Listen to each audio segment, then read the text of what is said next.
এক বছরে সারা দেশে 10,786 জন কৃষক আত্মহত্যা করেছেন। শুনতে পাচ্ছেন নরেন্দ্র মোদী? নরেন্দ্র মোদী ক্ষমতায় আসার পর 2015 থেকে 2023 মধ্যে দেশ জুড়ে প্রায় 1 লক্ষ কৃষক আত্মহত্যা করেছেন, আর তার বিনিময়ে তাদেরই ঘাড়ে কৃষি আইন চাপিয়ে দেওয়ার চেষ্টা করেছে মোদী সরকার।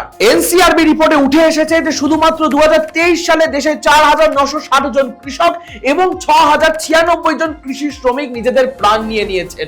শুধুমাত্র বিজেপির গর্বের মহারাষ্ট্রে 4,151 জন কৃষক এক বছরে আত্মহনন করেছেন। সার ও বীজের অতিরিক্ত দাম, মহাজনের ঋণ শোধ না করতে পারা, ফসলের কম দাম পাওয়ায় মানসিক বোঝা বইতে পারছেন না কৃষকরা। এরকম চললে হয়তো কারোরই থালায় ভাত জুটবে না, কারণ নিজেদের অন্যের সংস্থান করতে না পেরে আত্মহত্যার পথ বেছে নিচ্ছেন কৃষকরা।